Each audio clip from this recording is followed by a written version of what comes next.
E chegamos ao meio de semana, hoje, quarta-feira, estamos começando mais uma edição do nosso Jornal daqui, na sua 105,9 FM, a Rádio São Francisco do Crato. Hoje, quarta-feira, dia 13 de maio de 2020, dia da assinatura da Lei Áurea. Pois é, e agora a gente faz um balanço das últimas horas e antecipa o que vai ser notícia daqui para tarde, né? Nesta quarta-feira, como eu disse, dia 13 de maio.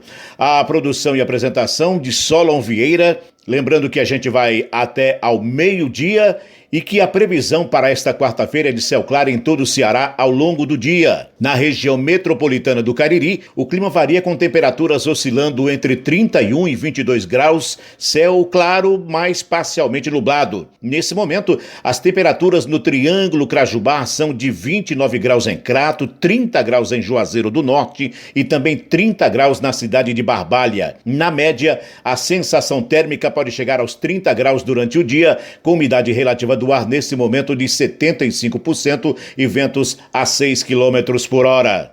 Em Crato, a Secretaria Municipal de Saúde divulgou que até o início da noite desta terça-feira, dia 12, o município notificou 177 pacientes, sendo 24 casos confirmados de Covid-19. 4 a mais em comparação com o boletim de segunda-feira, dia 11, quando eram confirmados 20, 118 descartados e 35 aguardando o resultado dos exames. Entre os casos confirmados, 10 já estão curados, 4 internados, sendo 3 em unidade de terapia intensiva, UTI, e 1 em enfermaria clínica. Os outros 10 estão em isolamento domiciliar. Apesar dos 4 novos casos, não houve alteração no número de localidades onde residem os pacientes, permanecendo em 15. As localidades são Muriti, Mirandão, Barro Branco, Monte Alverne, Centro, Sossego, Grangeiro, Zacarias Gonçalves, Pimenta, São Miguel, Vila Alta, Pinto Madeira, São José, Lameiro e Novo Lameiro. Os casos suspeitos que aguardam o resultado também estão orientados a cumprir o isolamento domiciliar e as medidas de segurança. E no nosso giro de informações, a gente lembra que com o objetivo de facilitar cada vez mais o acesso à informação, a Agência Reguladora do Estado do Ceará, ARCE, disponibilizou desde o último sábado uma nova versão do seu aplicativo para smartphone, o Conect ARCE. Agora, além das opções já disponíveis anteriormente, os internautas vão poder acessar as ferramentas da plataforma Central de Serviços. De acordo com o presidente da ARCE, Hélio Winston Leitão, o aplicativo agora está mais abrangente. A ACE, a Agência Reguladora do Ceará, com o intuito de se aproximar cada vez mais da população cearense e seguindo as diretrizes do governo do estado de um Ceará transparente, apresenta a nova versão do aplicativo Conect-ACE. O aplicativo agora está mais abrangente, uma vez que condensa todos os serviços de relevância, não apenas para os usuários dos serviços públicos, mas também para os permissionários e concessionários que executam esses serviços públicos que a ACE regula. A ACE regula os serviços de água, energia, gás e transporte público, interurbano e intermunicipal. Para fazer o download da nova versão, cujo nome agora é Conect ACE, Central de Serviços, é necessário digitar o nome Conect ARCE no campo de pesquisa da Play Store. O aplicativo está disponível, por enquanto, apenas para o sistema Android. Hélio Winston Leitão destaca os serviços que estão disponíveis no novo aplicativo. Nós temos aí o canal Fale com o Presidente. É um canal muito importante que o usuário do serviço público que a ACE regula, ou mesmo o concessionário ou permissionário, poderá ter esse contato direto com o presidente da agência reguladora, levando alguma reclamação ou até mesmo apresentando sugestões para a ACE. Nós temos também os extratos de infração, onde o concessionário ou permissionário poderá acessar lá o extrato da infração no caso de alguma infração que venha cometer. Temos também as linhas, apresentamos as linhas regulares do sistema de transporte interurbano e metropolitano. O usuário desse serviço do transporte interurbano ou metropolitano poderá ter o acesso a essas linhas. Temos também o passe livre intermunicipal, que é uma nova ferramenta que poderá ser acessado lá na plataforma, e a consulta de processo. Qualquer usuário ou permissionário ou concessionário poderá acessar o processo que tramita na agência reguladora. E a versão antiga do aplicativo será desativada a partir do dia 1º de junho de 2020. Nesse contexto, os usuários que desejarem já baixar o novo formato poderão fazê-lo também no site pelo endereço www.arce.ce.gov.br/central de serviços, tá? Ou seria os serviços sem o cedilha, tá bom? Olha, e o Brasil registra 881 óbitos em 24 horas e chega a 12.400 mortes. O balanço da pasta também contabiliza 177.589 casos confirmados da Covid-19 no país. Quem nos atualiza desses números é o repórter Yuri Hudson. O Brasil teve nesta terça-feira um novo recorde de registro de mortes por Covid-19 em 24 horas. Segundo o Ministério da Saúde, de segunda para esta terça, foram registrados 881 óbitos pelo novo coronavírus. Ao todo, o país soma mais de 12.400 vítimas fatais da doença. De acordo com a pasta, dos mais de 800 óbitos, 206 ocorreram nos últimos 3 dias. As outras 675 mortes entraram nos registros nesta terça, mas se referem a dias anteriores. O número de casos confirmados da doença também teve um salto. Saiu de 168.000 para 177.589 infectados, um acréscimo de mais de 9.000 pessoas. Antes da divulgação dos dados, o presidente da República voltou a cobrar que governadores cumpram o decreto editado por ele na última segunda-feira. Jair Bolsonaro inseriu no rol de serviços essenciais salões de beleza, barbearias e academias. De acordo com o presidente da República, os governadores que não concordam com o decreto devem buscar uma saída legal. Se porventura um governador falar que não vai cumprir, a Advocacia Geral da União, o Ministério da Justiça, vai tomar a devida medida. O que eu já falei para vocês. Quando qualquer um de nós achar que uma lei, um decreto está exagerado, tem 2 caminhos, a justiça e o parlamento. Com os dados divulgados nesta terça-feira, o Brasil ultrapassou a Alemanha em número total de casos confirmados da Covid-19 e se tornou o 7º país do mundo com mais casos da doença. O Brasil é o 6º na lista de países com mais mortes em função do novo coronavírus. De Brasília, Yuri Hudson. A Secretaria de Educação do Ceará, SEDUC, está realizando a distribuição dos cartões alimentação aos alunos da rede pública do estado. A ação faz parte de uma série de medidas de enfrentamento ao novo coronavírus e foi anunciada pelo governador Camilo Santana há cerca de um mês. No Centro de Educação de Jovens e Adultos, SEJA, de Juazeiro do Norte, escola beneficiada com a ação, a entrega dos cartões vai até esta quarta-feira, dia 13. No Centro de Educação de Jovens e Adultos SEJA, de Juazeiro do Norte, escola beneficiada com ação, a entrega dos cartões vai até esta quarta-feira, dia 13. O horário é de 9 da manhã às 3 da tarde, na própria unidade escolar, segundo fala Júlio César Bonifácio, coordenador do local, explicando que as datas são estipuladas pelas próprias escolas de acordo com o número de alunos. O cartão vem com o valor de R$ 40 disponível e terá mais R$ 40 liberado no próximo dia 29, completando o valor divulgado pelo governo do estado de R$ 80 para a alimentação de cada aluno da rede estadual durante o período de pandemia. E valor investido pelo Ministério da Saúde para combater o Covid-19 chega a 11 bilhões de reais. Entre as ações estão repasses diretos de recursos para a estruturação dos serviços de saúde, aquisição de testes de diagnóstico, medicamentos, equipamentos respiradores e contratação de profissionais de saúde. Detalhes com o repórter Marquesan Araújo. As ações do Ministério da Saúde para minimizar o avanço da pandemia do novo coronavírus no Brasil representam, até o momento, um investimento de 11 bilhões de reais. O levantamento das iniciativas foi foi apresentado nesta segunda-feira pelo ministro da Saúde, Nelson Teich, juntamente com o secretário executivo, general Eduardo Pazuello. Durante a entrevista coletiva realizada nesta segunda, Teich destacou que o Brasil precisa passar a focar mais no tratamento das pessoas ainda no início da aparição dos sintomas. E, segundo ele, ações como as que o Ministério da Saúde tem investido podem ajudar nesse propósito. A gente percebe que é importante ter uma chegada na doença como numa linha completa de cuidado. Num primeiro momento, a gente foca muito hoje ainda no doente crítico, que é o doente da UTI, que é o doente que precisa de ventilação mecânica.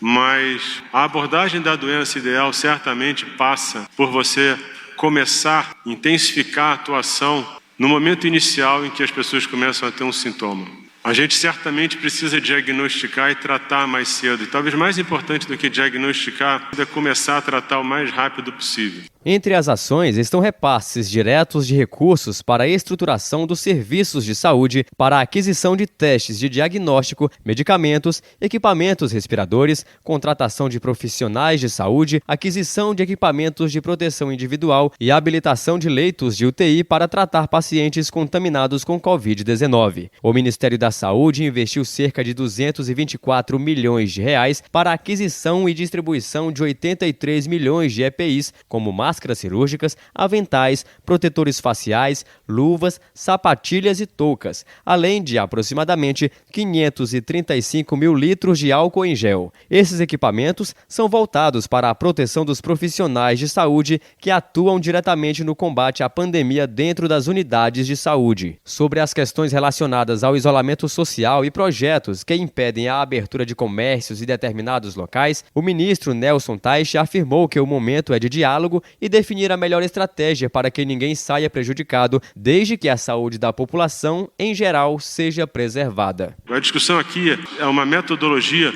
para você entender qual é a melhor forma de você cuidar das pessoas e proteger a sociedade. Mais uma vez, quando você polariza esse tipo de discussão, isso é muito ruim, porque em vez de você sentar para uma discussão técnica de qual é a melhor forma de você cuidar das pessoas e conduzir a sociedade, você acaba caminhando para discussões que parecem mais de interesse pessoal do que coletivo, né?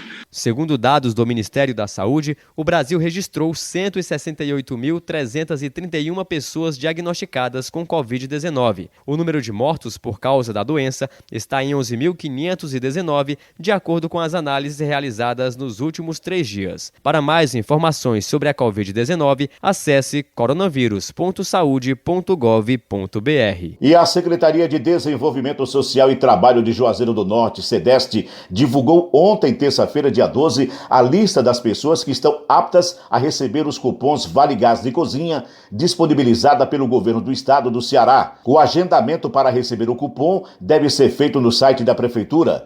Aos que não têm acesso à internet, profissionais dos Centros de Referência de Assistência Social CRAS estarão auxiliando pelo telefone, viu, gente? A lista com os nomes das pessoas que vão ter direito ao cupom também está na página.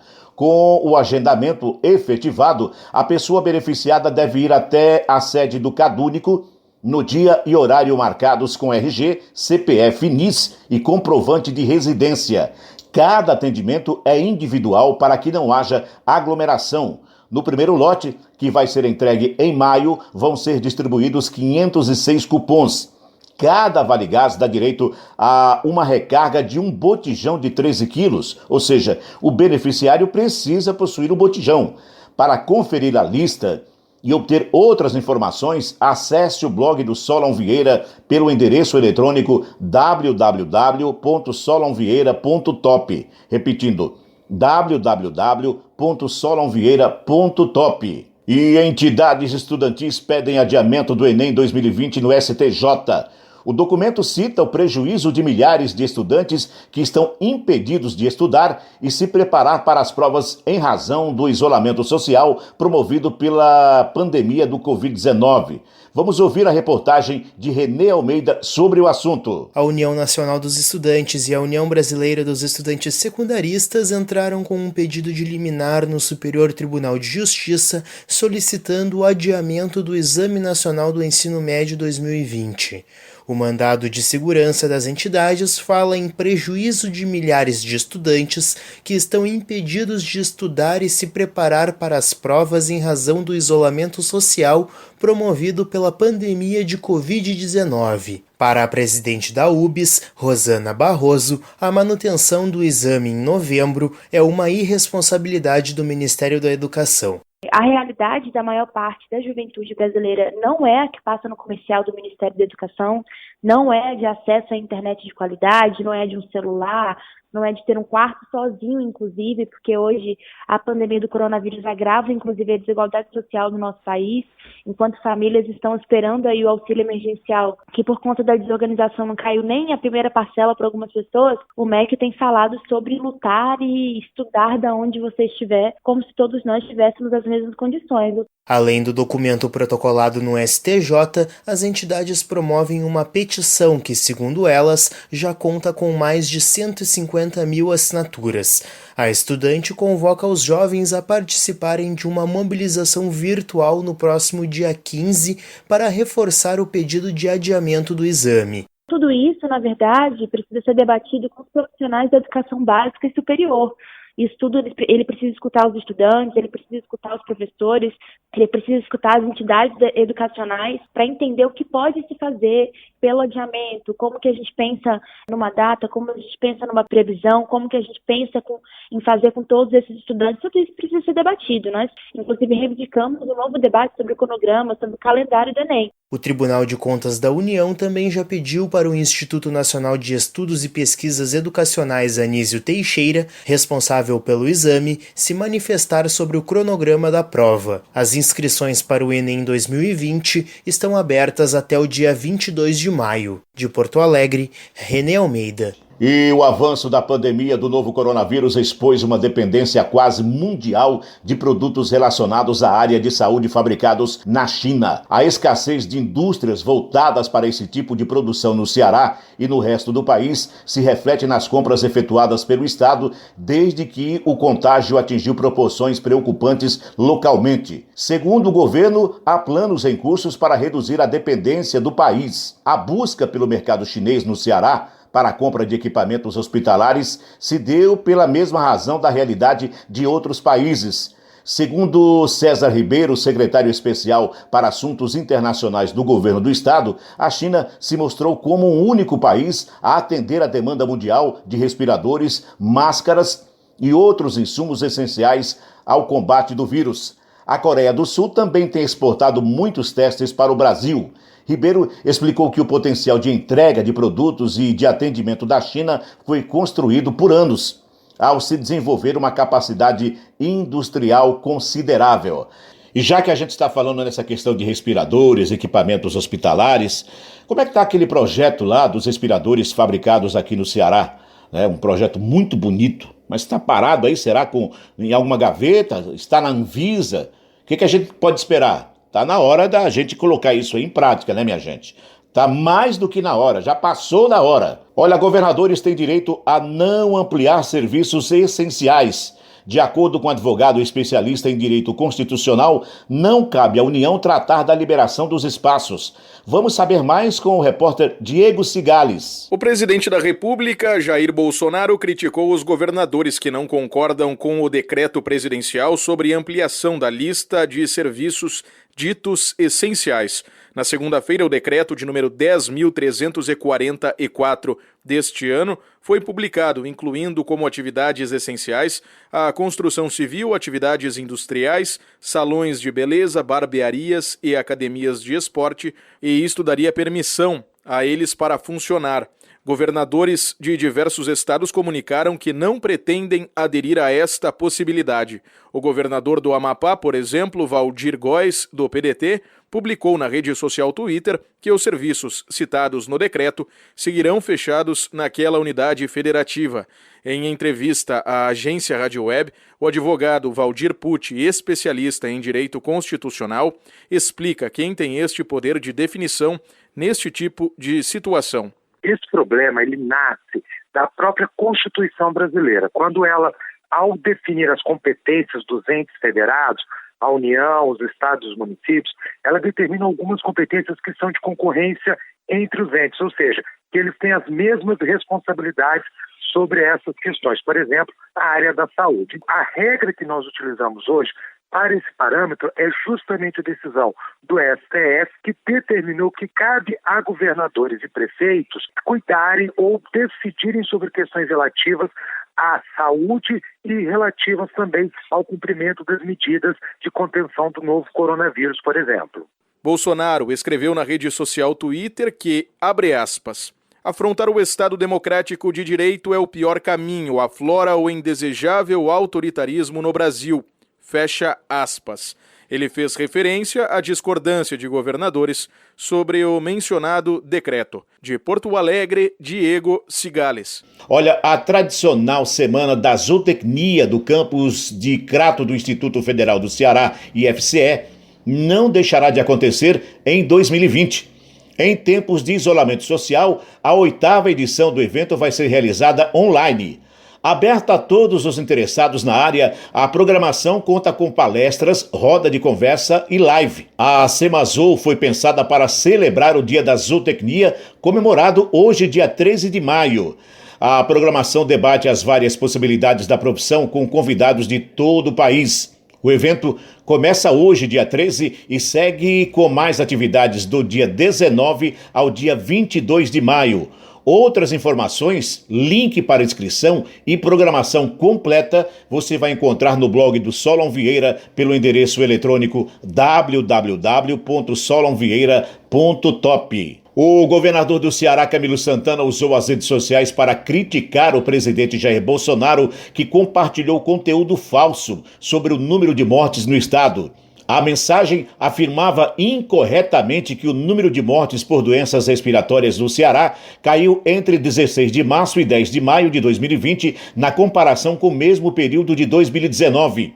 O Instagram ocultou o post com o conteúdo falso replicado nesta segunda-feira pelo presidente Jair Bolsonaro nos stories de sua conta oficial. Neste intervalo de 2019, foram registrados 1.976 mortes por doenças respiratórias no estado, enquanto em 2020 foram 2.639 mortes. O aumento foi de 33% durante o período da pandemia do novo coronavírus.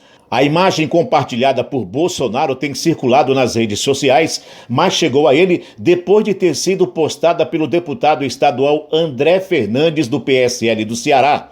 E, na minha opinião, ou seja, a opinião do Solon Vieira, outro irresponsável, ou seja, o deputado estadual André Fernandes, além do presidente da República, por ter replicado a mensagem sem a devida checagem.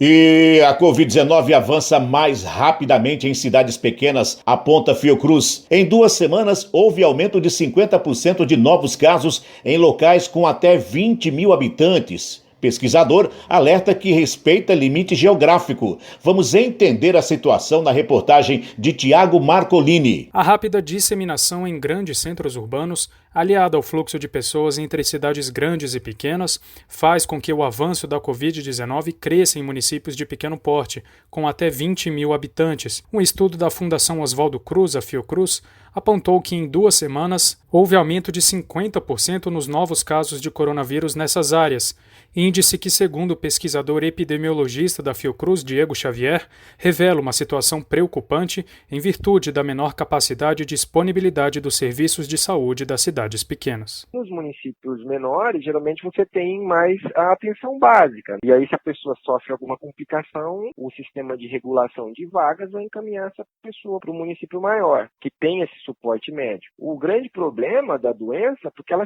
chega exatamente pelos municípios maiores e deixa essa população doente. Então, a rede que era pensada para atender uma região, ela não vai dar conta, ela não vai suportar, porque o volume de pessoas doentes está aumentando muito rápido. Dentre os municípios com mais de 100 mil habitantes, praticamente todos já apresentam casos da doença. Nas cidades com população entre 50 mil e 100 mil habitantes, 79% têm presença de casos. Nos locais que têm entre 20 mil e 50 mil habitantes, 44% já registraram casos de Covid-19. Entre municípios com população entre 10 mil e 20 mil pessoas, esse percentual é de 22%. Já em cidades com até 10 mil habitantes, 9% registraram casos de coronavírus, segundo dados da Fiocruz. O avanço dos óbitos trouxe a preocupação aos pesquisadores quanto às recomendações de isolamento social aplicadas por cada cidade, como alerta Diego Xavier. O vírus ele não considera limite político-administrativo. Não adianta um prefeito tomar uma medida isolada de fazer quarentena, não fazer quarentena, fazer lockdown ou não fazer lockdown, se ele não considerar seus vizinhos. Os municípios não são ilhas. Existe essa rede de conexão. Então, a gente precisa considerar essa rede quando a gente for pensar tanto em medida de isolamento quanto medida de relaxamento. A pesquisa da Fiocruz avaliou a evolução temporal da presença de casos de coronavírus em 2 períodos específicos, de 27 de março a 2 de abril e de 17 a 23 de abril. Do total de 758 regiões avaliadas, o número de locais com casos da doença saltou de 158 para 542. A íntegra do estudo pode ser encontrada no site portal.fiocruz.br. Reportagem Tiago Marcolini. E pesquisa mostra que Bolsonaro tem 55% de desaprovação e 39% de aprovação. Não precisa dizer que as atitudes do presidente da República, a linguagem irresponsável e a falta de um posicionamento que tranquilize a população neste momento de pandemia têm sido alguns dos motivos. A reportagem é do Yuri Hudson. A Confederação Nacional do Transporte divulgou nesta terça-feira a pesquisa de satisfação do governo de Jair Bolsonaro. Para 43,4% dos entrevistados, a gestão é ruim ou péssima, enquanto 32% deram parecer positivo para o executivo em meio à pandemia do novo coronavírus. Os dados mostram uma ligeira queda na avaliação positiva, que saiu de 34,5% para 32%. Já aqueles que consideram o governo ruim ou péssimo saltou de 32% para 43%. Em relação à atuação pessoal de Bolsonaro, 55% desaprovam as medidas tomadas pelo presidente. Para 32%, o empenho do chefe do executivo foi satisfatório. Os números tiveram uma drástica mudança desde a última pesquisa, antes da pandemia. Em janeiro, 47% aprovavam o jeito de Bolsonaro, agora 39%. Sobre a pandemia de coronavírus, a pesquisa mostra que a atuação dos governos estaduais é mais bem avaliada do que a do governo federal. A aprovação dos governadores durante a Covid-19 é de 69%, desaprovação de 29%. Já a do governo federal, a aprovação está em 51% e desaprovação em 42%. A pesquisa mostra que 67% dos entrevistados consideram que o isolamento social deve ser praticado por todos, independente de ser grupo de risco ou não, medida que é criticada pelo presidente da República. Foram feitas 2.002 entrevistas por telefone em 494 municípios de 25 unidades da federação. A margem de erro é de 2,2 pontos percentuais. De Brasília, Yuri Hudson. E as substâncias em análise por pesquisadores do combate ao novo coronavírus alimentaram a esperança por um tratamento ou alimentam a esperança por um tratamento eficaz e, no entanto, geram também uma preocupação. Há corrida às farmácias em busca de remédios para automedicação. Por esse motivo, a Agência Nacional de Vigilância Sanitária, Anvisa, aumentou o rigor na comercialização de 3 medicamentos que, segundo a instituição, aparecem em pesquisas para tratar a Covid-19: a cloroquina, a hidroxicloroquina e a nitaxonamida, e exige a retenção da receita na compra. Além disso, outros medicamentos também têm sido altamente buscados. No Ceará, a procura por analgésicos antitérmicos, vitamina C, D e do complexo de A a Z, além das medicações que exigem prescrição como os antibióticos, azitromicina e derivados, triplicaram nesse período, como dimensiona o Sindicato do Comércio Varejista dos Produtos Farmacêuticos do Estado do Ceará, Sincofarma. As substâncias pesquisadas, reforçam especialistas, devem ser administradas apenas por médico devido aos efeitos ainda estudados. Em resposta a notícias sobre restrição de atendimento a pacientes por causa da lotação em hospitais privados, o Conselho Regional de Medicina do Estado do Ceará lançou uma nota de alerta na última segunda-feira, dia 11, aos profissionais de saúde que deixarem de atender pacientes nas urgências e emergências dos hospitais particulares em Fortaleza. O comunicado destaca que o médico plantonista em setores como emergência e urgência não pode deixar ou recusar a prestar atendimento ao enfermo, mesmo que seja para fazer uma triagem. O documento também frisa que, caso haja necessidade de intervenção médica imediata, a assistência deve ser prestada nas condições em que o médico se encontra para que não seja caracterizada omissão de socorro, também podendo caracterizar negligência. Apesar dos hospitais particulares hoje operarem entre 98% e 100% de lotação, para o presidente da Associação de Hospitais do Estado do Ceará, Dr. Aramice Pinto, os médicos já estão cientes de suas funções fundamentais. E os Correios entregam medicamentos durante a pandemia. Pacientes com doenças crônicas e demais do grupo de risco podem receber medicamentos de uso contínuo em casa com a ajuda da empresa. O serviço não é novo, mas foi adaptado para atender melhor a população durante a crise do Covid-19.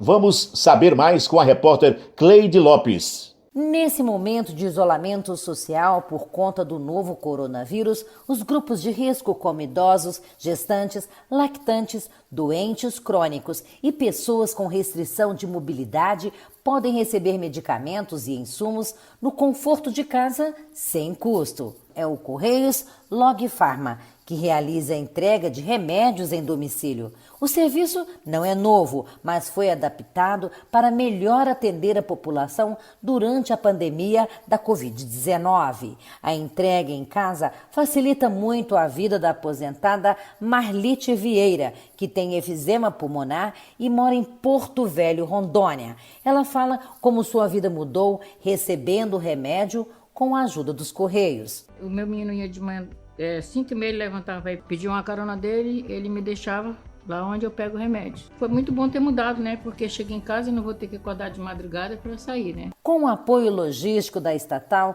diferentes instituições públicas ou privadas podem realizar a distribuição de medicamentos para atender pacientes em tratamento continuado. Em Porto Velho, cerca de 1.500 pacientes já recebem o remédio por meio do Correios Pharma. O serviço também já é realizado no Distrito Federal, Bahia, Rio Grande do Sul, nas cidades do Rio de Janeiro, São Paulo e Uberaba, Minas Gerais. E agora, com a pandemia da Covid-19, o serviço vai poder alcançar todo o país. O governo obteve uma autorização temporária da Anvisa, Agência Nacional de Vigilância Sanitária, para que os Correios possam atuar em todo o território nacional durante a emergência de saúde pública, como explica o presidente dos Correios, General Floriano Peixoto. Os Correios, na realidade, já possuíam autorizações para atuar apenas nas localidades onde havia operações contratadas. Mas com a pandemia do Covid-19,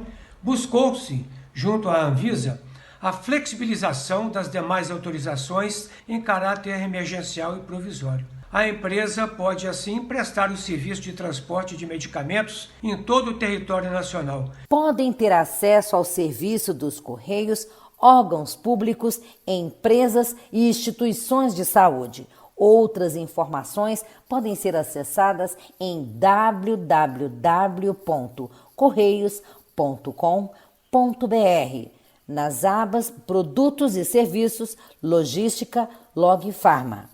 Reportagem Cleide Lopes.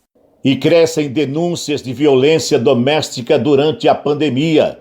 Somente no mês de abril o aumento ficou em torno de 28%. Assunto em destaque agora com a repórter Silvia Munhato. A Ouvidoria Nacional de Direitos Humanos informou que as denúncias cresceram em média 14% até abril deste ano em relação ao mesmo período do ano passado. O ouvidor Fernando César Ferreira disse aos deputados da comissão externa que acompanha o combate à pandemia de coronavírus que uma parte dos casos se refere à violência contra a mulher. Somente no mês de abril o aumento ficou em torno de 28%. Para melhorar o acesso das pessoas aos serviços da ouvidoria, que faz parte do Ministério da Mulher, da Família e dos Direitos Humanos, foi lançado um aplicativo para denúncias no celular, chamado de Direitos Humanos Brasil, e em breve o serviço 180 também poderá ser acionado pelo WhatsApp. Tiago Pierobon, promotor de justiça no Distrito Federal, disse que verificou um movimento inverso nos registros criminais, com queda de quase 28% no DF. Segundo ele, isso pode estar ligado à dificuldade de sair de casa em meio à pandemia. Por conta disso, no Distrito Federal, desde abril, é possível fazer esse tipo de boletim de ocorrência pela internet ou telefone. Mas uma das dificuldades, segundo Tiago, é que a recomendação do Conselho Nacional de Justiça é o de evitar prisões preventivas no momento. Além disso, não vem sendo feitas audiências judiciais e as prisões que ocorrem podem cair por falta desse instrumento. O promotor afirma que a Justiça se prepara para audiências pela internet, mas que isso traz outra dificuldade. Imaginem vocês uma mulher que vai prestar depoimento de um caso de violência doméstica, uma audiência judicial, e o agressor está do lado dela dentro de casa. Óbvio que essa mulher vai negar os fatos, ou vai ficar em silêncio, ou vai pedir para arquivar e não vai querer mais colaborar. E mesmo sem ter possibilidade de arquivar o processo, a ausência do depoimento daquela mulher pode comprometer substancialmente o sucesso daquele processo. Tiago Pierobon disse que a violência contra a mulher deve ter aumentado agora em função do confinamento e da crise econômica. Ele também citou brigas entre pais separados em relação aos cuidados que devem ser tomados nas visitas aos filhos. Cristiane Brito, secretária nacional de Políticas para as Mulheres, diz que começaram a aparecer conflitos por causa do pagamento do auxílio emergencial de R$600, como exemplificou a Major Denise Santiago, ex-comandante da Ronda Maria da Penha, na Bahia. Não era raro nós vermos nas filas, à porta da Caixa Econômica Federal, nos programas televisivos, uma mulher sendo acompanhada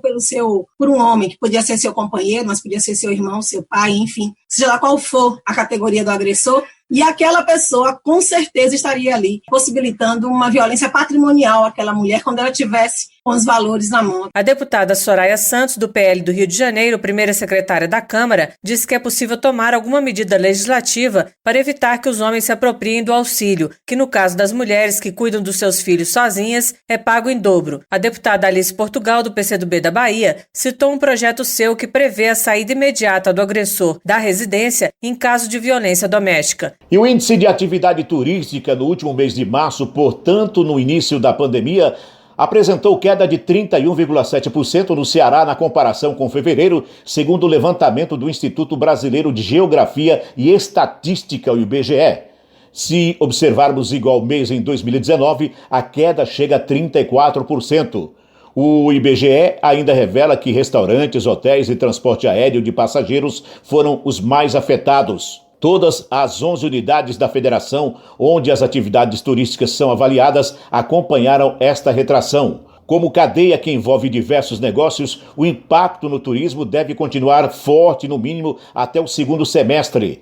A retomada deve ser lenta e acompanhada de novos modelos de negócios e operação. Pelo menos é o que projeta o secretário do Turismo do Ceará, Setur, Arialdo Pinho, que projeta o início da reabertura do turismo para o fim de agosto ou setembro, caso a curva de contágio seja controlada. Mas somente em janeiro ou fevereiro de 2021, o nível de demanda seria aceitável. O titular da Setur lembra que, além de hotéis e restaurantes, o setor aéreo foi altamente afetado e existe a perspectiva de que até 8.000 aeronaves não devem mais decolar após essa crise, após a falência de companhias aéreas, o que prejudica o turismo no mundo inteiro. O Centrão reclama que ministros têm segurado postos-chave na máquina pública e está insatisfeito com a concretização das indicações feitas a cargos nos primeiros escalões do governo. Em resposta, os ministros mais próximos do presidente Jair Bolsonaro no Palácio do Planalto pedem calma a integrantes do bloco informal que reúne diferentes partidos no Congresso. Nas últimas semanas, Bolsonaro estreitou conversas com legendas do Centrão na tentativa de construir uma base aliada mais robusta no Congresso Nacional, o que nunca conseguiu em quase 1 ano e meio de mandato. Em troca de apoio na Câmara e no Senado para aprovar projetos de seu interesse e barrar o eventual pedido de impeachment, os partidos conseguiriam emplacar nomes para cargos no governo federal, segundo parlamentares e interlocutores do Planalto.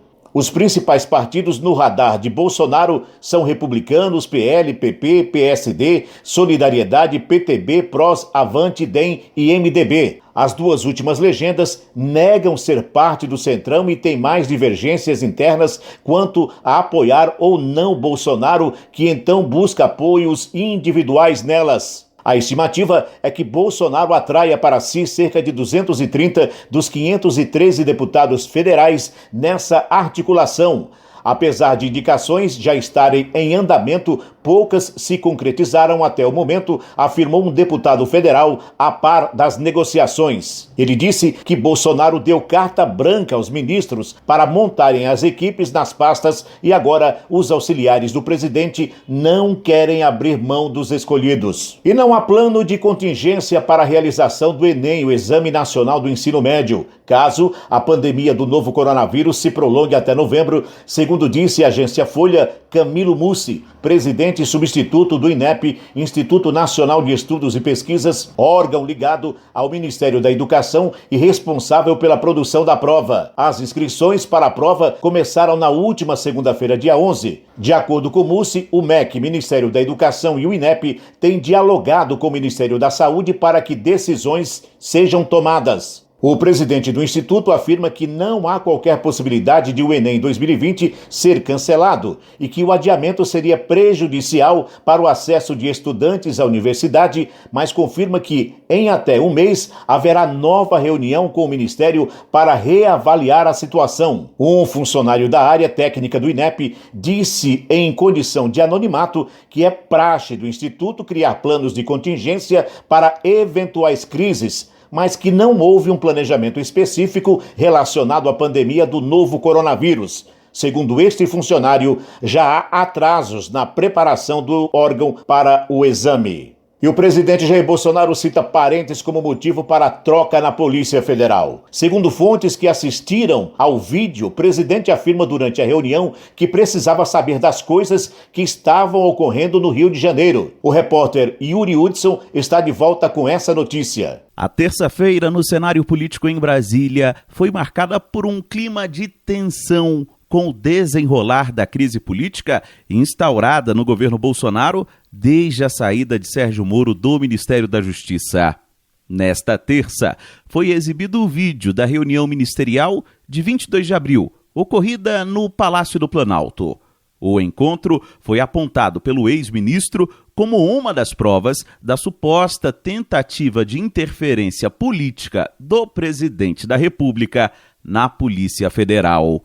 Moro, representantes da AGU, da PGR, delegados e investigadores da PF acompanharam a íntegra do vídeo entregue pelo governo após a determinação do ministro do STF, Celso de Mello.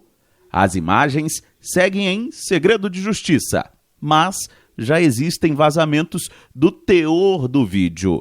Segundo a jornalista Andréia Sadi, do G1, fontes asseguram que o vídeo é devastador para Bolsonaro, pois comprova a acusação de Moro de que o presidente tentou interferir na Polícia Federal. De acordo com relatos, Bolsonaro teria vinculado a mudança do superintendente da PF no Rio de Janeiro a uma proteção de sua família.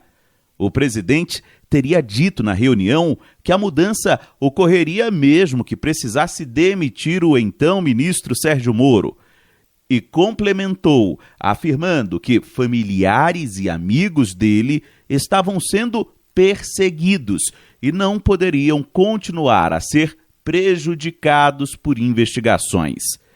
Para o jornal Estadão, investigadores avaliam que o material escancara a preocupação do presidente com um eventual cerco da Polícia Federal a seus filhos. Por nota, a defesa do ex-ministro Sérgio Moro afirmou que o vídeo confirma integralmente as declarações do ex-juiz. Além disso, o advogado Rodrigo Sanches defendeu que a íntegra da filmagem fique pública. Segundo relatos, o vídeo, além de implicar o presidente da República, pode trazer grandes constrangimentos ao governo. Palavrões, tom alterado e até falas de ministros de Estado defendendo a prisão de ministros do Supremo e de governadores. O fim do sigilo das filmagens depende do STF. Jair Bolsonaro rebateu os vazamentos e negou que tenha mencionado a palavra investigação ou Polícia Federal durante as filmagens. De Brasília, Yuri Hudson. E trabalhadores com jornada de trabalho e salários reduzidos vão ter direito a seguro-desemprego proporcional. Pelo texto encaminhado pelo governo, a redução da jornada e do salário pode ser de 25%, 50% ou 75% por acordo individual ou coletivo. Espaço aberto para a repórter Carla Alessandra. Uma das propostas que está na pauta de votações do plenário da Câmara é a medida provisória 936, que permite aos patrões reduzirem a jornada de trabalho de seus empregados com redução também do salário. Pelo texto encaminhado pelo governo, a redução da jornada e do salário pode ser de 25%, 50% ou 75% por acordo individual ou coletivo. A proposta prevê ainda a revogação temporária do contrato com a suspensão de 100% do salário, mas apenas nos casos de acordo coletivo. O benefício terá como base de cálculo o valor mensal de seguro-desemprego a que o empregado teria direito caso fosse demitido. Por exemplo, se o trabalhador tivesse direito a 5 parcelas de R$ 1.300 de seguro-desemprego, a parcela será a base para a definição do benefício. O valor a ser pago será proporcional à redução da jornada. Se esta diminui 50%, o benefício será de 50% sobre o seguro-desemprego.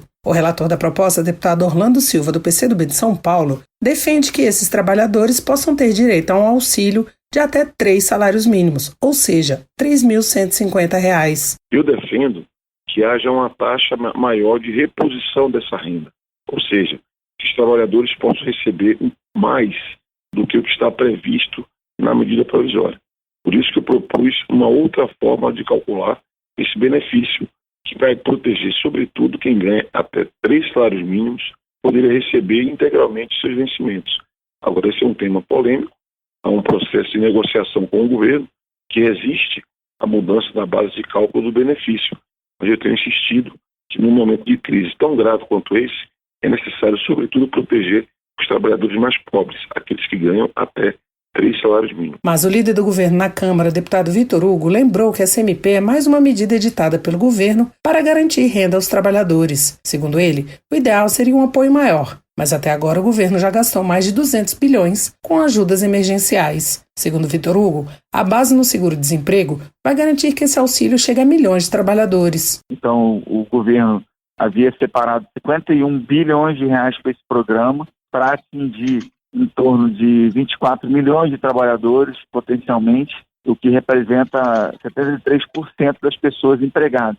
Já foram firmados no Brasil mais de 6 milhões de acordos nesses termos, e o governo então avalia que a gente modificar os termos do acordo nesse momento pode trazer uma série de problemas, inclusive jurídicos ou operacionais. Operacional no sentido de que, como hoje é o teto do seguro-desemprego, o seguro-desemprego é a referência, né, R$ 1.813, é simples e fácil para as empresas e para o próprio governo operacionalizar isso, porque reduz a jornada de trabalho em 30%, vamos supor, você então recompõe o salário desse trabalhador que está trabalhando 30% do tempo a menos em 30% do valor do auxílio. Em abril, quando foi editada, a medida provisória foi questionada no Supremo Tribunal Federal. Segundo a ação direta de inconstitucionalidade, a medida feriu o artigo 7º da Constituição Federal, que veda a redução de salário.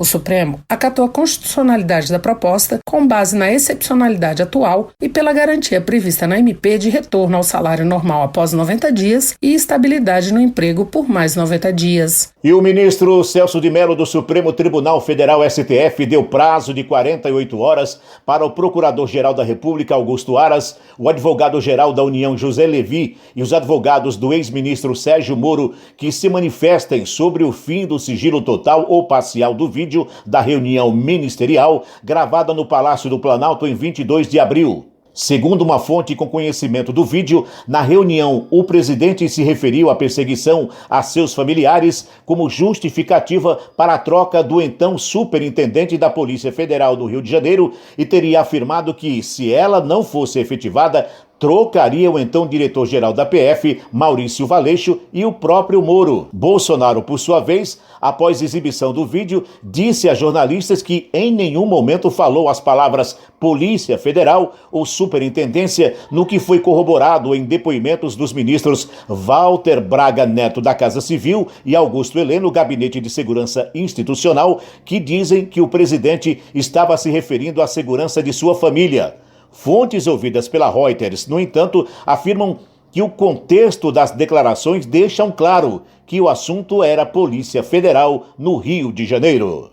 Adiamento das eleições municipais não tem consenso entre senadores. Para parlamentar paulista, o ideal seria ter eleições gerais em 2022, evitando os gastos das eleições deste ano e o uso de mais de 2 bilhões de reais do fundo eleitoral. A reportagem é da Marcela Cunha. O futuro presidente do Tribunal Superior Eleitoral, Luiz Roberto Barroso, afirmou que a posição comum no TSE é de manter as eleições municipais em outubro. A votação para prefeitos e vereadores está marcada para os dias 4 e 25 de outubro e, para ser alterada, precisa da aprovação do Congresso Nacional por meio de uma proposta de emenda à Constituição. O senador Major Olímpio, do PSL de São Paulo, propõe unificar os pleitos nacional, estadual e municipal em 2022.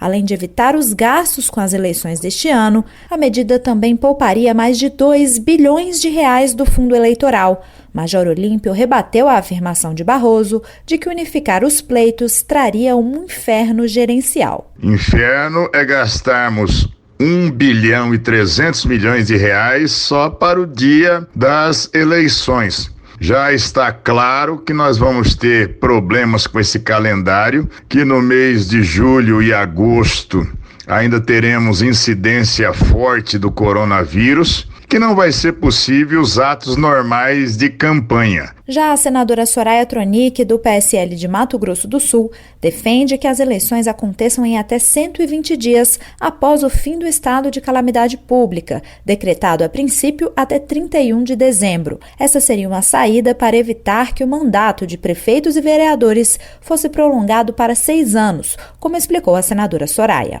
A ideia é que os cidadãos possam ir às urnas com serenidade, cautela. Não podemos expor as pessoas e precisamos garantir que elas estejam devidamente envolvidas no processo de escolha dos seus representantes, o que neste momento é realmente muito difícil. O próprio ministro Barroso admite que, caso seja necessário adiar as eleições por causa da pandemia, que seja pelo mínimo inevitável. Se não houver alteração no calendário, ficam mantidas as convenções partidárias marcadas para o período de 20 de julho a 5 de agosto, onde serão oficialmente definidos os candidatos. E estamos concluindo o nosso Jornal daqui desta quarta-feira, dia 13 de maio de 2020. A produção e apresentação de Solon Vieira, convidando a você para estarmos juntos amanhã, mais uma vez, às 11 horas da manhã, para mais uma edição aqui, na sua 105 FM. A todos, um bom dia!